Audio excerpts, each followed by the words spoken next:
Hello, নমস্কার, আমি শঙ্কুদেব পণ্ডা কথা বলছি, স্পোক্স পার্সন বিজেপি শুভেন্দু অধিকারীর অফিস থেকে। হ্যাঁ বলুন। দিদি, আমায় ক্ষমা করবেন, আপনাকে একটু এত রাত্রে আবার একবার ফোন করতে বাধ্য হলাম। শুভেন্দু তার সাথে কথা হয়েছে আপনার? হ্যাঁ হ্যাঁ, এখন কথা হয়েছে। আপনি পুরো বিষয়টা জানিয়েছেন? হ্যাঁ জানিয়েছি। আপনি এই মুহূর্তে কোথায় আছেন? আমি শ্রীনগরে যাচ্ছি বডি নিয়ে। আচ্ছা, আপনার সাথে আপনার এখানে আসার পুরো ব্যাকআপ দেওয়ার আমরা সমস্ত রকম ব্যবস্থা করব। ওখানেও প্রশাসনের সাথে বিরোধী দলনেতা কথা বলেছেন উনি নিজে।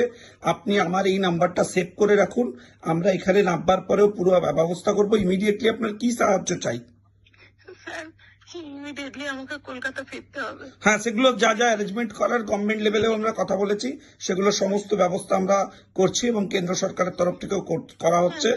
এবং শুভেন্দুদা নিজেও উদ্যোগ নিয়েছেন এবং ভারতীয় জনতা পার্টিও এটা পুরো